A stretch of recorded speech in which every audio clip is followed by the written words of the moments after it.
Welcome to Leadership Dissected, where we examine the details of leadership, strategy, workplace culture, and decision-making through the lens of behavioral science. I'm Dr. C. And I'm Dr. D.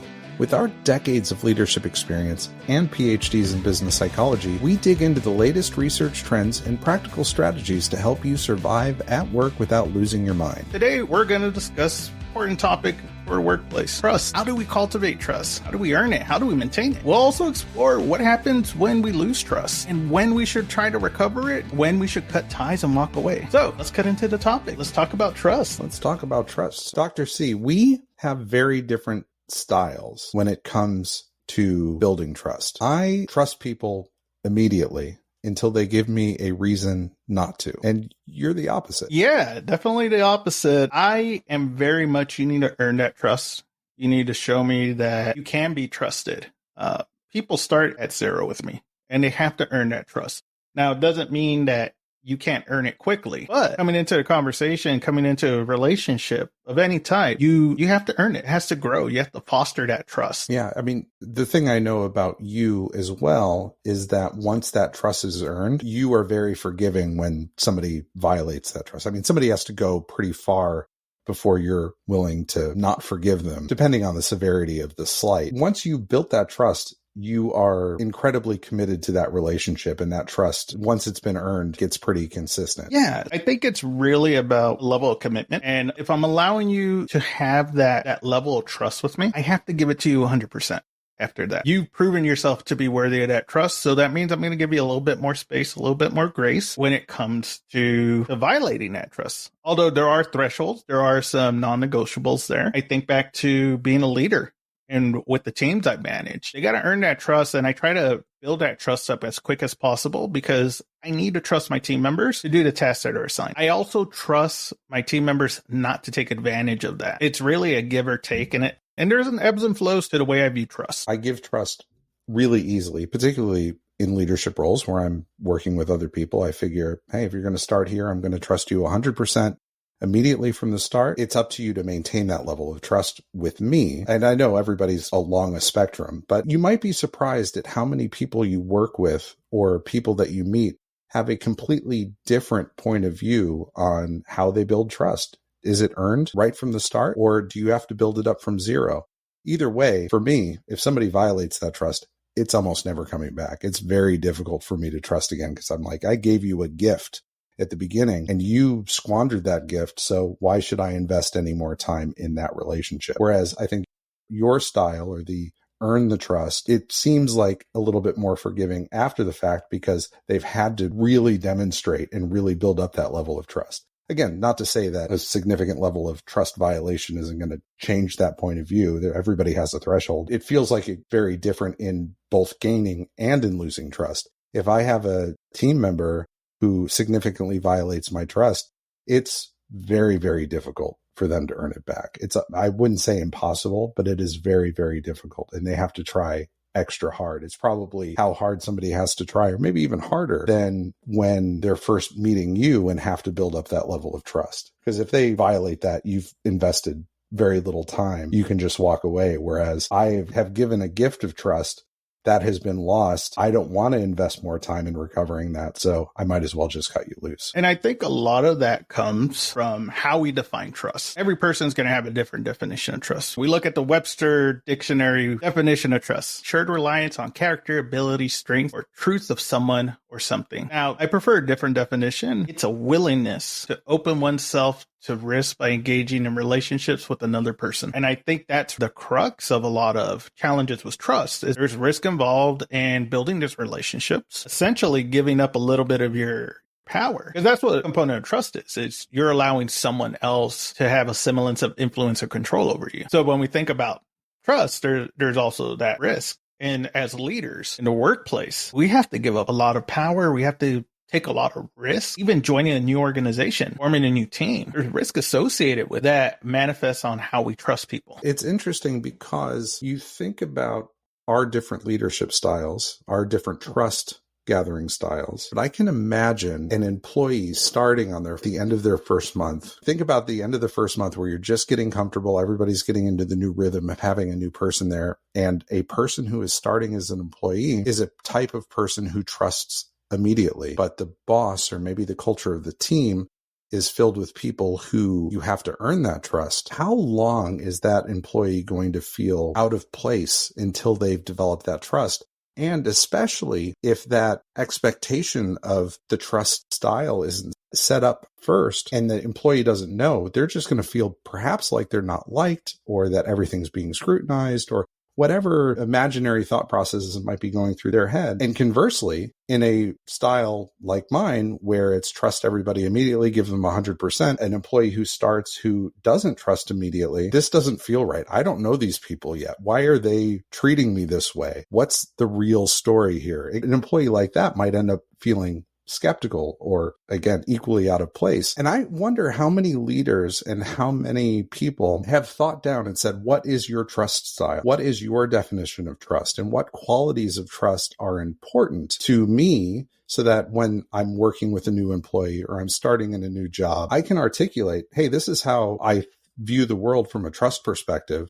It takes me a little while to warm up to somebody. And for me, reliability is very important in building trust. So if you say you're going to be somewhere and you don't show up, that's going to violate my trust, and I'm going to have a hard time trusting you. Or if you constantly change meeting times on me at the last minute, I'm going to feel like you can't be trusted. And so that's going to erode trust. Having that inventory in your mind, first knowing your style, and second, knowing what those characteristics are to build or erode trust, and being able to communicate that really effectively could really help people build relationships in a way that's more meaningful than just jumping in and going with the flow and seeing how it falls out without that level of insight. I think one of the areas that we as psychologists can really start digging into is, let's dissect trust. What are components that make up trust? I see 3 real big dimensions of trust that are pretty uniform across relationships. The first is integrity, the belief that the person is fair and just. I think for a lot of organizations, a lot of leaders, we look at integrity as, is this person doing the right thing? Second dimension is dependability. We live in a world that's interdependent with each other, especially in the workplace. You're dependent on someone else to finish a task, to complete your task. So it's really that belief that the person is going to do what they say they're going to do. And I think the third dimension is confidence. That's really confidence in yourself, that you can trust the person, that you can create this space for the person to actually do what they're going to do. And I think for leaders and team members, the dependability and confidence is the 2 areas where people struggle. That's when you start getting leaders who become micromanagers, because they don't have the confidence in their team member that they're dependable, or even in just regular team dynamics, that confidence and willing to take that risk to say this person's going to actually follow through what they said. That's really fundamental for any team. It's finding this space, finding and creating the environment for people to really build trust. And I've seen many teams just collapse, fail, or have a revolving door where people are coming in and out constantly because of trust. Recently I did a workshop, and with this group, I was having this conversation around trust and having a conversation about why people leave organizations. Majority of the time, people don't leave organizations because of work that they're doing. Generally, people are going to get into a field, unless it's like entry and you're really exploring. The people who are in a profession get into that profession because they enjoy it. But man, they don't like the people around them. They don't trust the people around them. And that becomes really challenging. So as leaders, we have to create that environment. We have to create that environment where people can set this foundation of trust. Now, Dr. D, how can we set a foundation of trust? In your opinion, what do teams need to do? I think it's a couple of things. I think one, it is understanding each individual on that team, how you build trust, and make that an active conversation. How people approach risk. You've brought up risk many times in this conversation so far, Dr. C. And I think people's risk tolerance, since a lot of my research is based on how people perceive risk and uncertainty, I know I have a very high risk tolerance. I know you have a lower risk tolerance than I do. And so the fact that risk plays into our decision-making process of how we're going to trust, that doesn't surprise me. When I think about the things that I need for somebody to build or erode trust, It's doing things that, as you said, the reliability for me is very important. Showing up, doing what you say you're going to do. That integrity component is table stakes. That's just the bare minimum. If somebody's going to look me in the eye and flat out lie to me about something that we both know is untrue or can be easily proven untrue, that's really hard to continue to build trust. You have to have that level of integrity. But the reliability is there. I'm talking about reliability, showing up, being there when you're needed for the really important things. There are inadvertent slights or violations of trust that happen at work all the time. An employee wants a promotion. They talk to their boss and say, oh, I'd really like to get a promotion at some point, or I'd like a raise. And the boss says, oh, I'll look into it, and then not follow up. That will erode trust with an employee. One, as a leader, you have to really be cognizant about what people are asking for, have a good list of follow-up questions. The foundation is really communicating about what real requests are. And if you, as an employee, have brought up something that's important to you and you haven't heard anything back, it's important for you to reach out and remind the person. And it's up to the person who is feeling like their trust is being violated to actually raise your hand, speak up and say, hey, I'm feeling a little uncomfortable with, we had a topic, I haven't heard anything about it. Can you give me an update? Rather than just relying on the other person to meet your expectations when they don't know that there are expectations being violated. It's not a one-sided thing. If you feel like your trust is being violated, raise your hand and say, hey, we had a conversation about something. I haven't heard anything about it. It's making me concerned that I haven't heard anything about it. Should we have a conversation about it? Hey, absolutely. And I think to get even deeper, more fundamental, I think in the workplace, we often forget we're working with other people. We're working with other human beings. There's this opportunity. And if we get into the neuroscience part of it, oxytocin, it is one of our hormones. A lot of times it's called the hug hormone, the love hormone, makes us feel good. It's actually one of the precursor hormones that is released when we start to do social bonding, getting to connect with people, getting to know people. And studies actually show people who build these connections have higher levels of oxytocin, which actually leads them to be willing to take more risk of all kinds in their social bonding, social interactions. Because if you think about it, work is really a lot of different social interactions with different people that you're going to have different levels of trust with. And it's important to foster that foundation, getting to know the people in the room. Some of the workshops that I do with people are really geared around how do I get to know you as a human being, as a foundation? One, to start building a relationship, and also building trust to assume good intention. A lot of organizations don't take the time for that. And automatically people start to assume malintent. They fall into the fundamental attribution error. The easiest way to explain that is the story I'm telling myself. People will start to create all kinds of stories about situations and tension, which starts to erode trust. And as leaders, we do it ourselves. We have to be really conscious about what our assumptions are versus what's reality. As we build more trust through these relationships, through these interactions, through getting to know who your team members are on a human level. It helps reduce a lot of these assumptions that are created and a lot of the negativity that we create in terms of why a person is doing a certain action. I'll give you a great example. From one of my workshops, I had one of our participants actually share they had great trust with their senior leader until one day she responded with an emoji to a message. It wasn't just the emoji. She happened to use an emoji that had a darker hue because the person, unbeknownst to their leader, she was Hispanic. So she started using the darker emoji. Her leader created this whole story in her head that this person's a racist and trying to make fun of the leader because the leader happened to be African American. This happens a lot because we don't foster these relationships and start creating these stories, start creating these assumptions, trying to attach an intent to other people's actions without pausing and just saying, what's going on? This person ended up having a conversation with her leader because she noticed the difference in behavior. Turns out the leader just didn't know her background. She never bothered to have this conversation and find out that this person is Hispanic. So they're using emoji that represented themselves. We constantly in the workplace have to contend these assumptions, which come from a lack of trust, but also on the other side, start to erode any built trust. And a lot of the work that I've done in workplace culture building, this shared intent, this idea of assumed positive or negative intent is one of the most significant areas where organizations lose their employees, honestly. They bring this idea that, hey, integrity is in our values and accountability is in our values. But employees who are not on the inside of a social network within an organization will view and say, hey, I'm not a senior leader, and I see senior leaders violating our corporate culture all the time. I worked in an organization where sales was very important, and the salespeople had a lot of latitude and power to do things that were, I would say, questionable. They did not treat people around them very well. They were very entitled and egocentric, and they were forgiven and cut a lot of latitude because they brought in a lot of money. And it seemed like in that organization and in that culture, the best salespeople were the worst people to work with.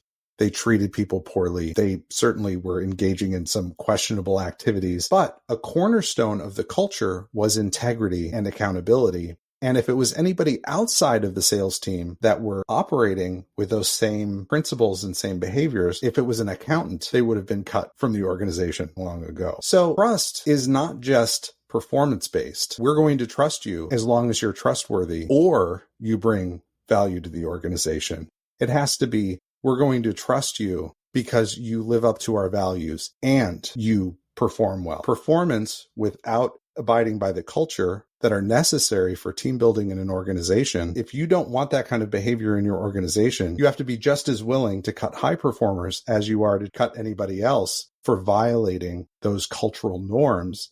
And if trust is a cultural norm within your organization, then you have to do everything that you can to protect it. That's a great example of how organizations actually foster distrust. I think it's important we have trust, really a strong foundation for a successful team. But fortunately, some organizations create this environment where they're fostering distrust. So one of the dimensions of distrust is credibility. People doing things ethically, or people being held accountable. Do they respect laws? Do they respect the policies? Or are they just words on a sheet? That creates a really tough environment for people to be connected with. The other side is also malevolence. To your point, is there a willingness to allow people to lie or deceive team members in order to increase profits, in order to take more than that they're given? We've definitely had a shift for a lot of organizations in understanding that if we tolerate this behavior, we're going to erode at the stem. And I love this quote, linking on the organizational psychologist's name. Our culture for an organization, for a team, is the worst behavior that we're willing to tolerate. When a team doesn't have trust, they'll tolerate any behavior because most of the time people have one foot out the door. We're going to talk about some of the more common phrases that we hear right now. We have this quiet quitter mentality, but we have to really take a pause as leaders, looking at the workplace. What are we doing to create this environment where we can't trust each other, where we feel we can have this integrity, this accountability to ourselves, accountability to our team members? I think this is something we haven't talked about yet. We talk about risks in relation to trust,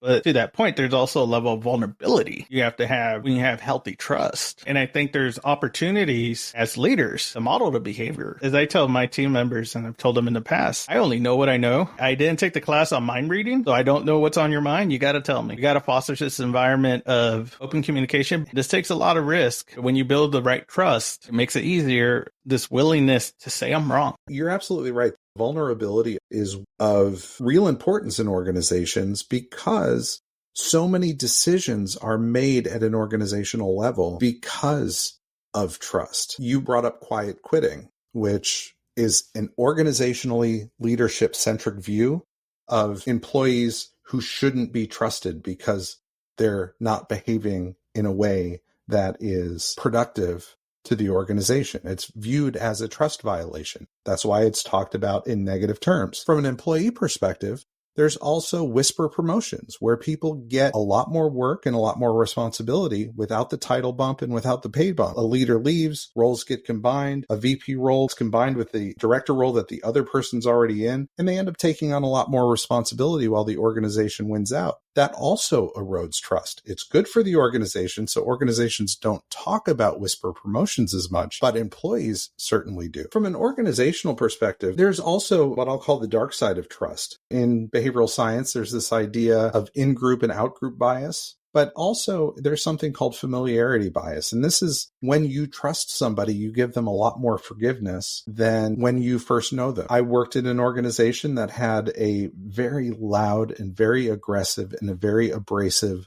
leader over a part of the organization. The things that he would say in meetings, talking about politics, talking about gender, having a very definite worldview that was not necessarily consistent or sensitive to other people in the room. He would just say things. And when it was brought up to his boss, they would say, that's just who they are. They've been here for years. We're not going to change that behavior. That's just who they are. And while that person's performance was good. I don't know, just forgiving it because they had a long relationship and a lot of familiarity. They were basically on the in group for that group, and they were given a lot of forgiveness. And people on the outside would go, how can that person talk that way? Or how can they say something like that?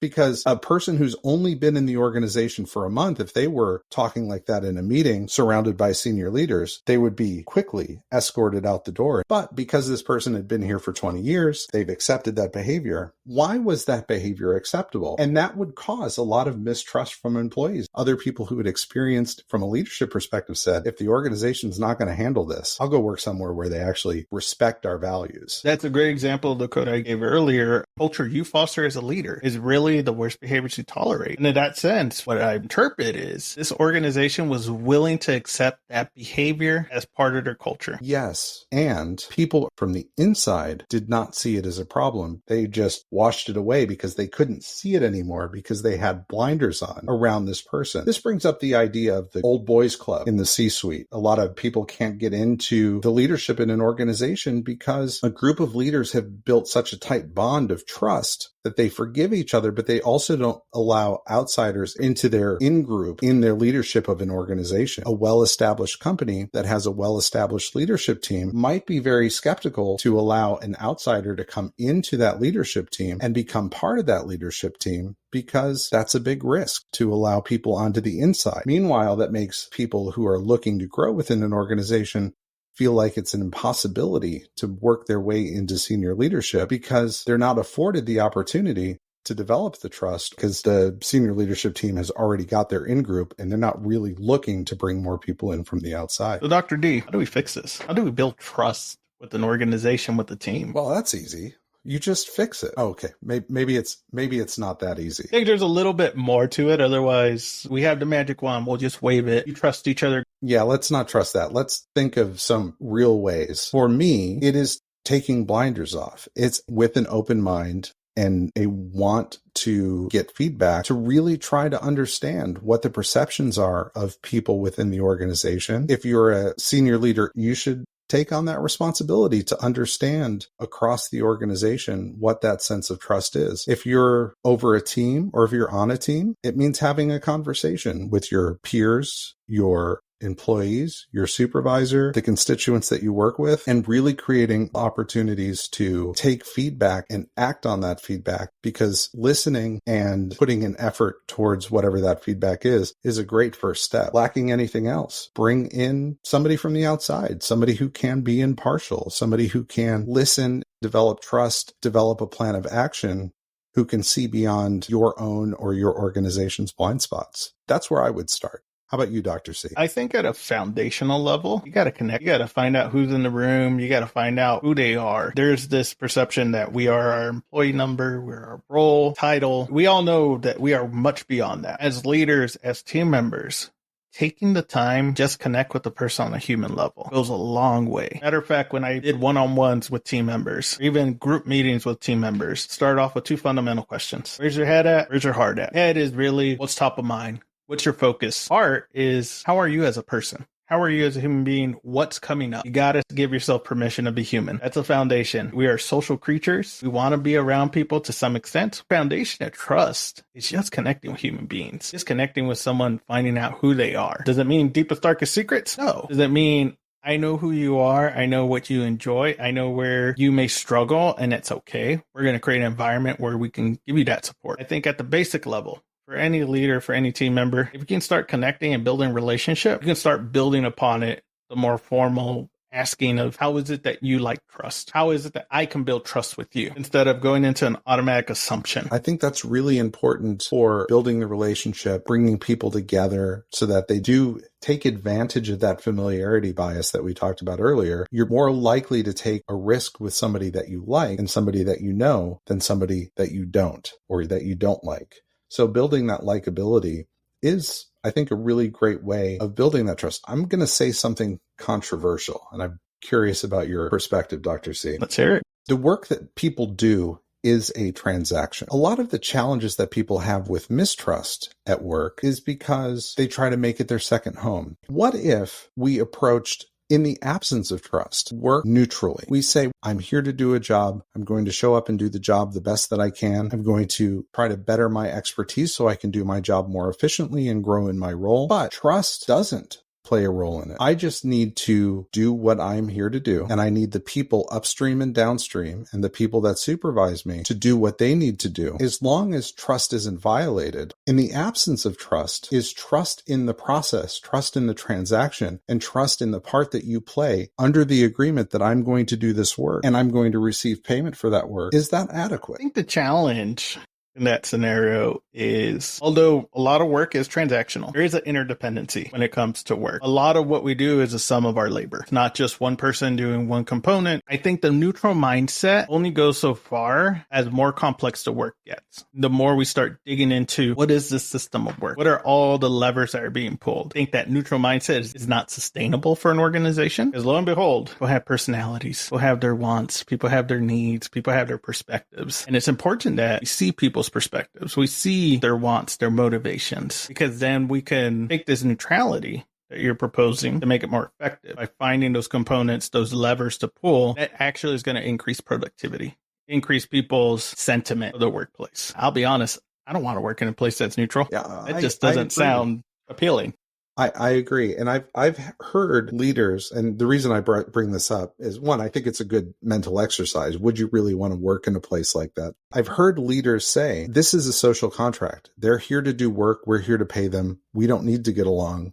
They just need to do their job and let me do mine. And that really is a mentality of some leaders. I think about this idea of work from home and hybrid and the sense of mistrust that drives a lot of senior leaders to say, I can't see what they're doing, therefore I don't know what they're doing, therefore they can't be trusted, therefore we have to get them back into the office because we're missing out on something. Whereas an employee who's working from home says, I'm working hard over here. I'm doing everything and more than I did while I was in the environment of the office. Only I'm surrounded by people that I really like to have relationships with, and I'm not forced through circumstance to have relationships with. So that dichotomy of trust is leading leaders to make these wholesale changes, eroding engagement. The engagement of an organization is feeling connected to your work and feeling connected to the people around you in a shared purpose. And that comes from trust. And I think part of what creates that environment, leaders not knowing what their team members are actually doing. And they're getting questioned by their leadership. Where are we on this project? Well, I can't, as a leader, run over to their desk and go take a peek or corner them and say, where are we? I think in that example,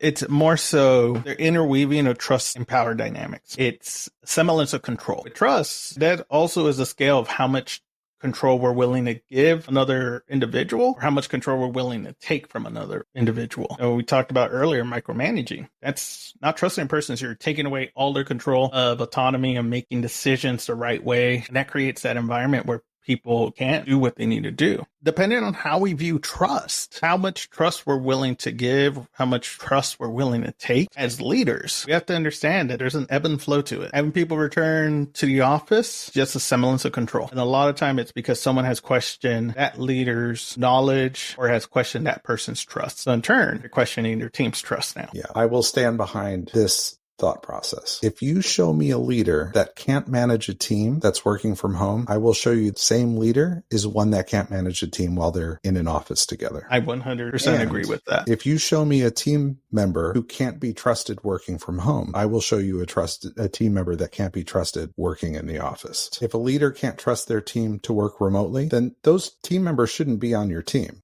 If they aren't trustworthy enough to be productive and do their job and live up to their social contract of I'm earning my paycheck and I'm going to deliver the work, then they shouldn't be on the team. And if a manager can't manage their team effectively to get the best out of their team while they're working remote, you don't need that manager on your team any longer. But many leaders won't admit to that because they're the manager that doesn't know how to manage a team remotely. And they might have to face the hard truth. They might be the manager that doesn't know how to manage a team in-house as well. Good communication is agnostic to location. Yeah, that reminds me of the movie Office Space, where you got 4 different managers coming to the same person, seeing if they read the memo. Do you have my TPS report? I don't. My 2K already passed. But I think that's an interesting conversation. What makes good leadership in-house remotely? Yeah. One more thought exercise before we wrap. Dr. C, you are building a new organization, or you're consulting with an organization and they want to build into their culture a high level of trust. What guidance do you give them so that they really build that in and there's accountability around ensuring that core part of their culture, trust, is something that is sustainable, believable, and trusted in their culture? So there's a couple components that I would say would be the starting point. First of all, you have to be clear on why you exist as an organization, why the team exists, especially with a startup growth organization. It's making sure there's alignment with the teams in terms of what are we here for. Once you have that alignment,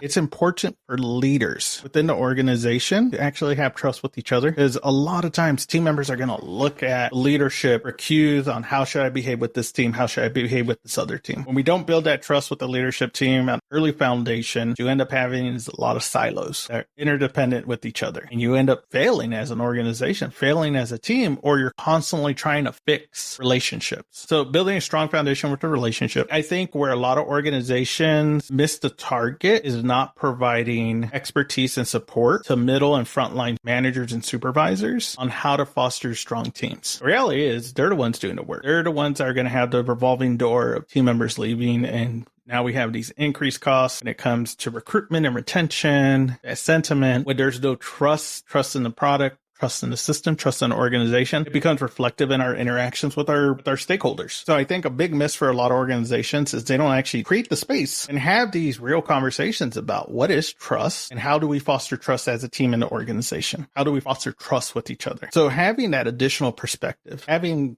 expertise come in to actually facilitate these conversations. So many times I see as a senior leader should be a participant in the conversation, trying to facilitate the conversation, yet consciously or unconsciously, they're steering it the way that they want it to be seen. So for an organization, there has to be attention to fostering trust and building a foundation of trust for teams. I agree 100%. And we've touched on a lot of really cool topics like psychological safety, culture building. You just talked about how to debias meetings, coaching emerging leaders in an organization. I think I'll just say this was a lot of fun. Absolutely. I think we've got interesting, relevant topics that you and I have a pretty good perspective on, and I'm really looking forward to continuing the conversation next time. Absolutely, Dr. D. Excited to have a conversation. All right. Well, I think we're done here. Let's close it up. I'm Dr. D. And I'm Dr. C. And we'll keep dissecting leadership so your time at work sucks a little less. That's all we can ever hope for, right? Right. All right. Until next time.